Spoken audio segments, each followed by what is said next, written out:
मित्रांनो, लिसन टू री ॲप्लिकेशन तुम्हाला सर्व प्रकारचे स्पर्धा परीक्षांसाठी आवश्यक असणारे ऑडिओ बुक्स, ऑडिओ नोट्स आणि इतर मटेरियल देखील उपलब्ध करून देते. 16. नैसर्गिक साधन संपत्ती. पृथ्वीवरील माती, दगड, खनिजे, हवा, पाणी, वनस्पती, प्राणी हे सर्व नैसर्गिक साधन संपत्ती असून त्यापासून आपल्या विविध दैनंदिन गरजा पूर्ण होतात. भूकवचातील साधन संपत्ती. Natural resources in earth crust. खनिजे, धातुके, खनिज तेल व इंधने, खडक, पाणी, मूलद्रव्ये इत्यादी साधन संपत्ती भूकवचात आढळते. खनिजे आणि धातुके. Minerals and ores. भूकवचामध्ये विविध नैसर्गिक प्रक्रियांमुळे खनिजे तयार होतात. ज्या खनिजांमध्ये धातूचे प्रमाण जास्त असते त्यांना धातुके म्हणतात.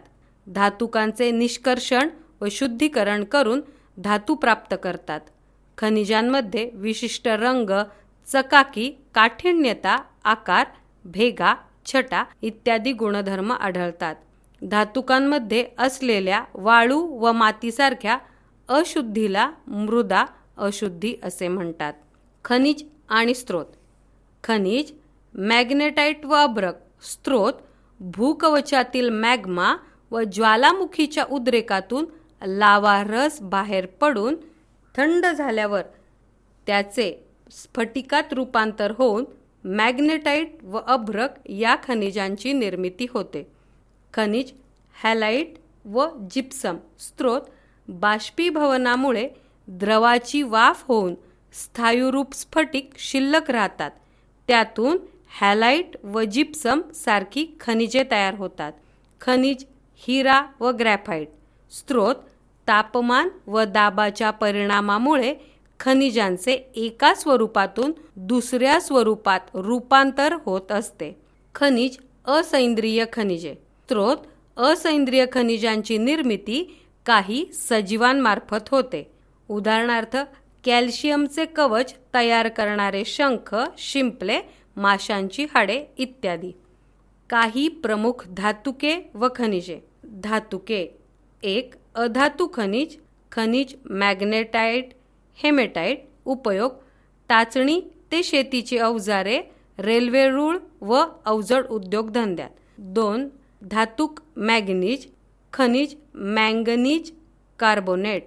उपयोग, औषध निर्मिती, काचेला गुलाबी रंग छटा देणे, विद्युत उपकरणे.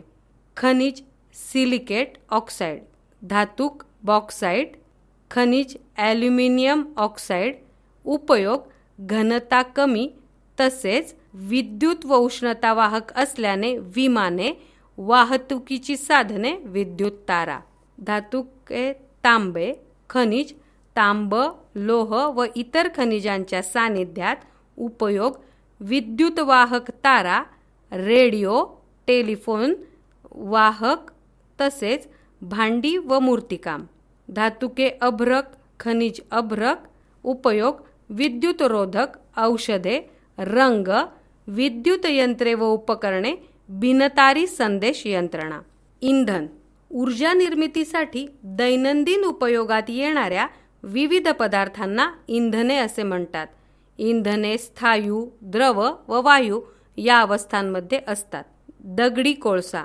नैसर्गिक प्रक्रियांमुळे कोट्यावधी वर्षापूर्वी पृथ्वीवरील वनस्पती जमिनीखाली गाडल्या जाऊन त्या जैविक द्रव्यावर मातीचे थर जमा होऊन उष्णता व दाब यांचा परिणाम होऊन त्यांचे रूपांतर जीवाश्म इंधनात झाले. त्यालाच दगडी कोळसा म्हणतात. दगडी कोळशाचे प्रकार. अँथ्रेसाइट, ब्युटिमिनस, लिग्नाइट म्हणजे ब्राऊन कोल आणि पीट. दगडी कोळशांचे उपयोग. औष्णिक ऊर्जा, इंधन, प्रोड्युसर गॅस व वॉटर गॅस निर्मितीसाठी. खनिज तेल किंवा पेट्रोलियम किंवा कच्चे तेल. जीवाश्म इंधन द्रवरूपात असून त्यास खनिज तेल असेही म्हणतात. त्याची निर्मिती समुद्रातील सजीवांच्या शरीरातील सेंद्रिय पदार्थांच्या विघटनातून झाली आहे. खनिज तेल भूगर्भातून उत्खनन करून वर काढतात व त्यापासून हायड्रोकार्बन इंधने मिळतात. नैसर्गिक वायू. नैसर्गिक वायू हे महत्त्वाचे जीवाश्म इंधन असून ते भूगर्भात पेट्रोलियम सोबत आढळते. या वायूची निर्मिती भूगर्भातील सजीवांच्या अवशेषांपासून उच्च दाबाखाली झाली आहे. यात methane CH4, ethane C2H6, propane C3H8, butane C4H10 हे घटक असतात. सुरक्षित वाहतुकीसाठी याचे रूपांतर उच्च दाबाखाली CNG व लिक्विफाईड नॅचरल गॅस म्हणजे LNG या स्वरूपात करून इंधन म्हणून वापरतात. ऊर्जा संकट व पर्यायी इंधने. लोकसंख्या वाढ आणि औद्योगिकरणामुळे इंधनांची मागणी वाढत आहे. जीवाश्म इंधनाचे साठे मर्यादित असून ते संपुष्टात येण्याची भीती निर्माण झाली आहे. यालाच ऊर्जा संकट म्हणतात. यावर उपाय म्हणजे हायड्रोजन, जैव इंधने, मिथेनॉल किंवा वूड अल्कोहोल, इथेनॉल किंवा ग्रीन अल्कोहोल यासारख्या पर्यायी इंधनांचा वापर करणे. वनसंपत्ती. Forest resource. पृथ्वीवरील विस्तृत प्रदेशात वनस्पतींच्या विविध जाती आढळतात. त्यालाच जंगल किंवा वने म्हणतात. जगाच्या एकूण भूभागांपैकी सुमारे 30% भूभाग जंगलाने व्यापला आहे. सागर संपत्ती. Ocean resources. सागर संपत्ती. पृथ्वीवर सुमारे 70% भूभाग सागराने व्यापला आहे. भरती ओहोटीच्या लाटांच्या सहाय्याने महासागरापासून मोठ्या प्रमाणावर ऊर्जा प्राप्त करता येते. विविध नैसर्गिक साधन संपत्तीचे साठे समुद्र तसेच सागर तळाशी आढळतात. या सर्व संपत्तीलाच सागर संपत्ती असे म्हणतात. सागरी खनिजे व जैविक संपत्ती. महासागरात अब्जावधी टन खनिजे विरघळलेली असून रत्ने व खनिज तेलाचेही मुबलक साठे आढळतात. सागर सम्राट. 1974 साली भारतामध्ये सागर तळातून खनिज तेल व नैसर्गिक वायू प्राप्त करण्यासाठी मुंबई हाय या ठिकाणी सागर सम्राट ही पहिली खनिज तेल विहीर ONGCच्या साहाय्याने खणण्यात आली. या विहिरीतून मिळणारा नैसर्गिक वायू पाईपलाईनच्या साहाय्याने उरण या ठिकाणी आणला जातो. सागरी व्यवसाय.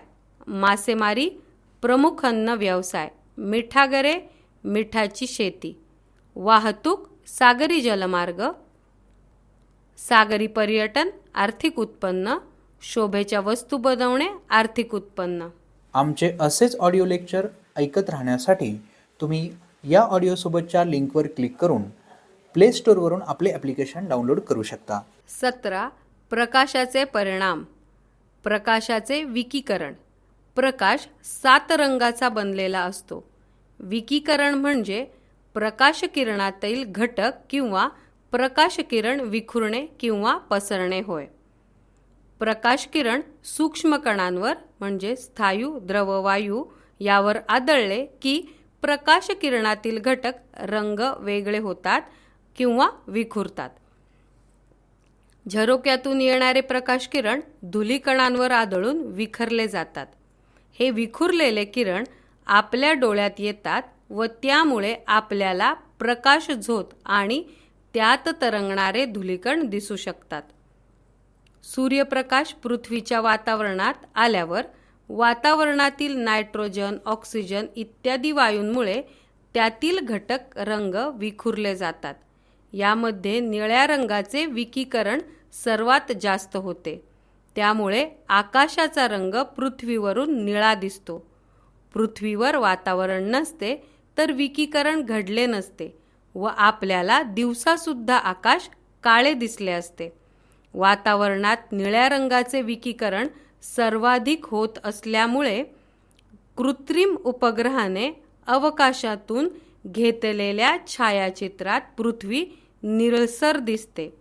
सूर्यास्ताच्या वेळी सूर्य क्षितिजाजवळ नेहमीपेक्षा दूर असताना प्रकाश किरण वातावरणातून जास्त अंतर कापून आपल्यापर्यंत पोहोचतात. त्यामुळे निळ्या प्रकाशाचे विकिरण जास्त आणि तांबड्या प्रकाशाचे कमी विकिरण होऊन तो सरळ आपल्यापर्यंत पोहोचतो. यामुळे आपल्याला सूर्य तांबडा दिसतो. बिंदू स्रोत व विस्तारित स्रोत. छायानिर्मिती. बिंदू स्रोत. जेव्हा प्रकाश स्रोत सूक्ष्म आकाराचा असतो तेव्हा त्यास बिंदू स्रोत म्हणतात. बिंदू स्रोतातून येणाऱ्या प्रकाशाच्या मार्गात वस्तू ठेवल्यास पडद्यावर फक्त एकच छाया मिळते. त्याला गडद छाया किंवा प्रच्छाया म्हणतात. विस्तारित प्रकाश स्रोत. जेव्हा प्रकाश स्रोत मोठ्या आकाराचा असतो तेव्हा त्यास विस्तारित स्रोत म्हणतात. विस्तारित स्रोतापासून येणाऱ्या प्रकाशाच्या मार्गात वस्तू ठेवल्यास पडद्यावर 2 छाया मिळतात. त्यातील गडद छायेस प्रच्छाया आणि फिकट छायेस उपछाया म्हणतात.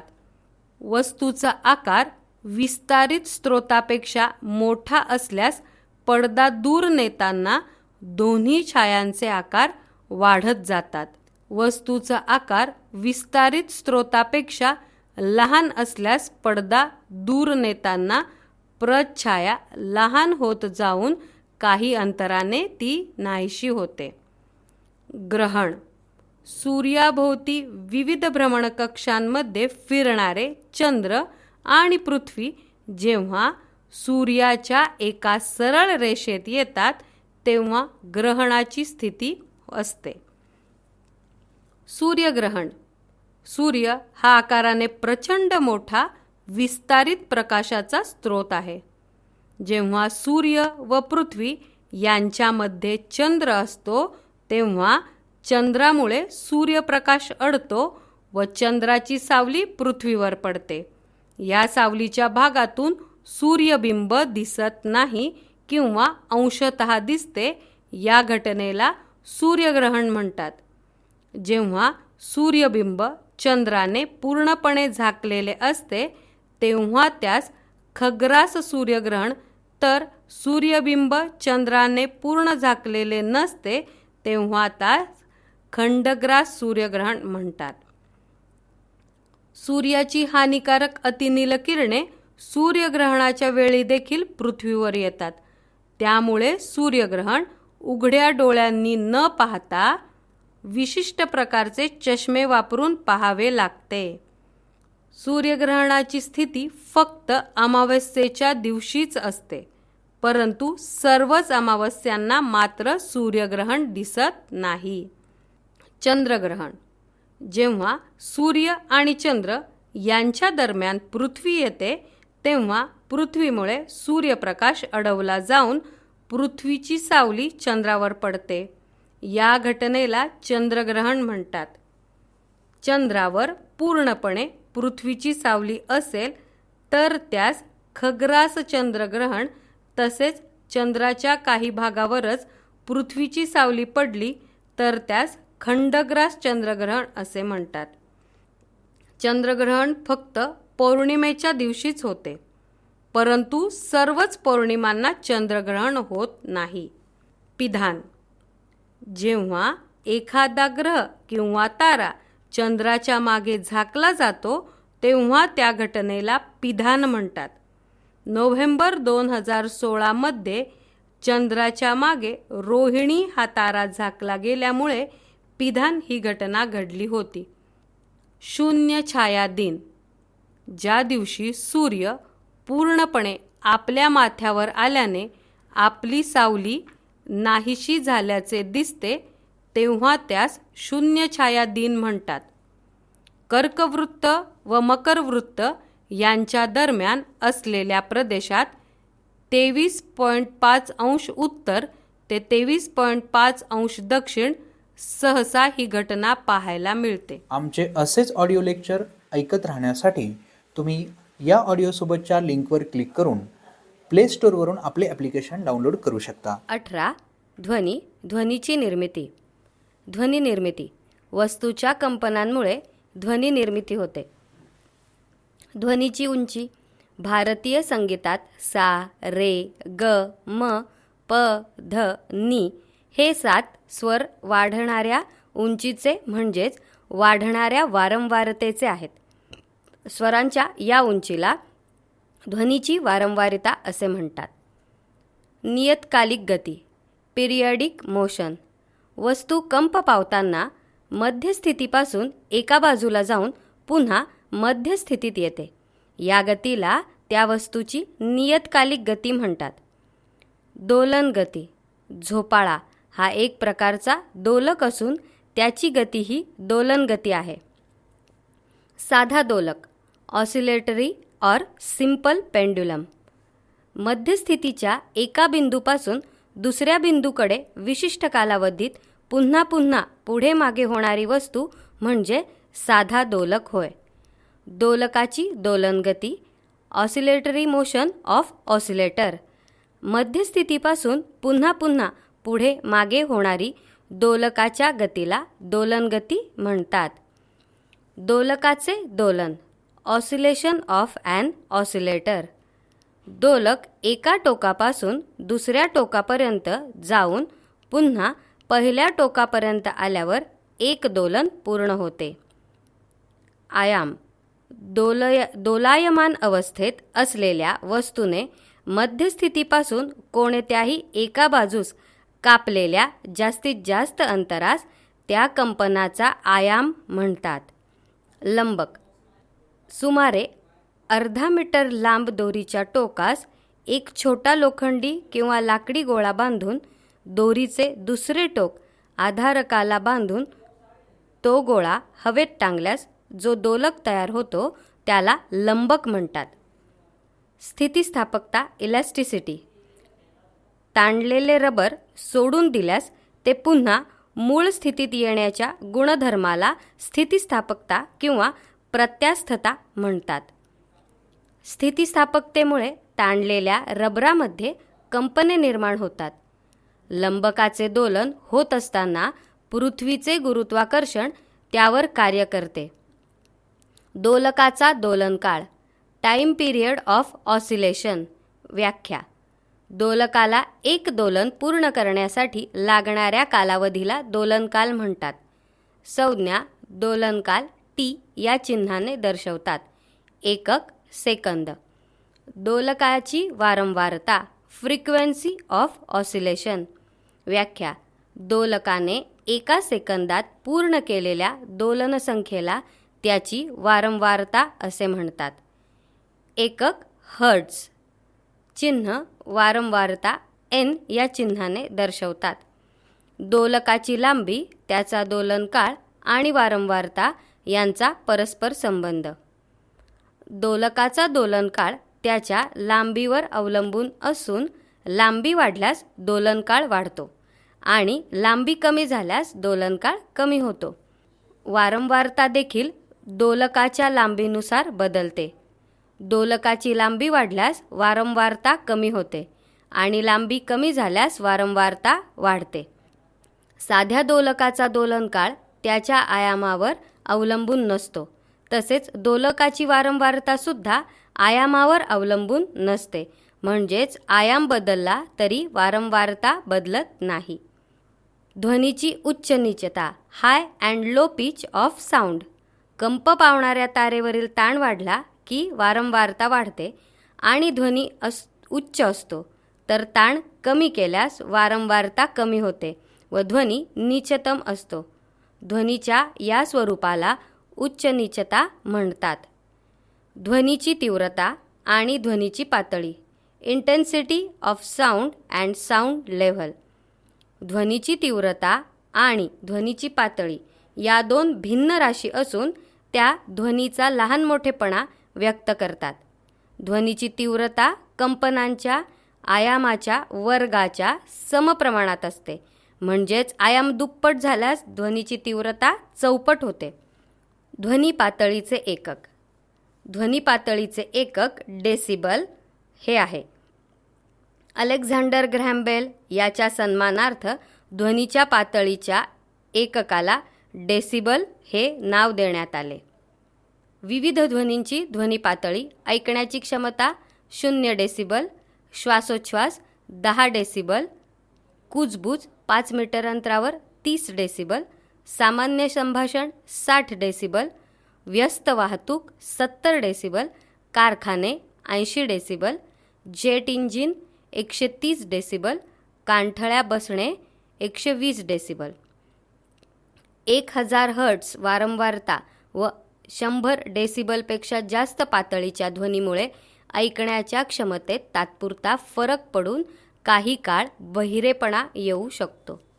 श्राव्य ध्वनी ऑडिएबल साऊंड: 20 हर्ट्झ ते 20,000 हर्ट्झ वारंवारता असलेला ध्वनी आपल्याला ऐकू येतो.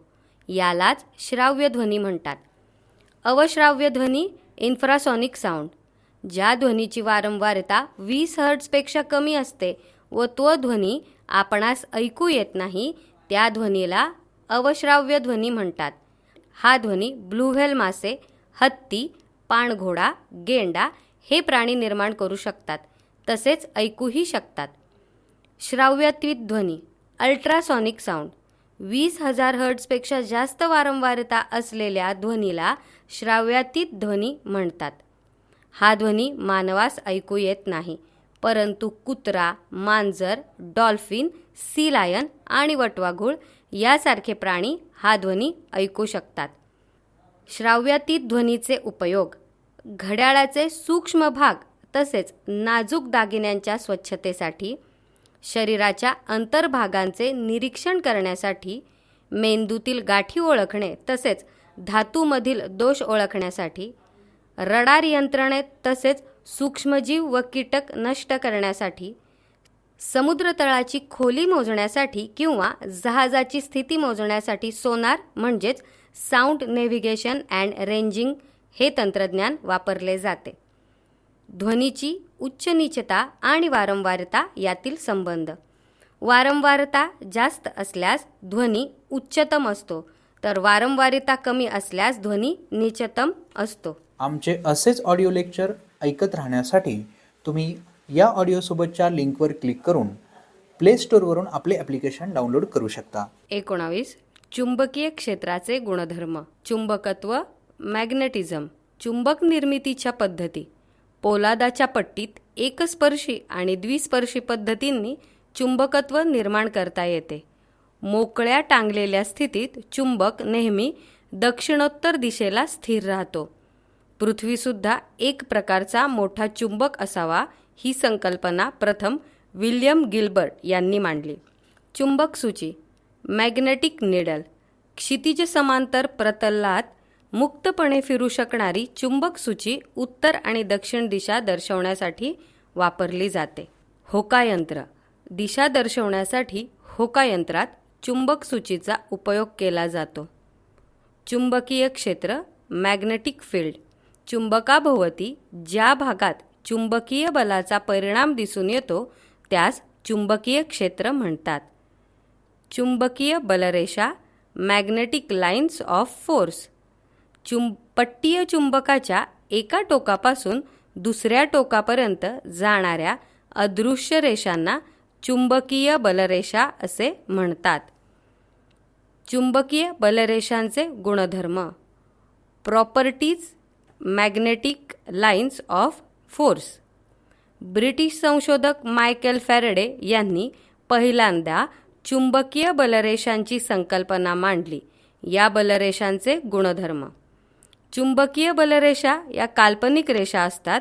हे फॅरेडेने चुंबकाच्या आकर्षण व प्रतिकर्षण आधारे स्पष्ट केले. चुंबकीय बलरेषा नेहमी उत्तर ध्रुवाकडून दक्षिण ध्रुवाकडे जातात.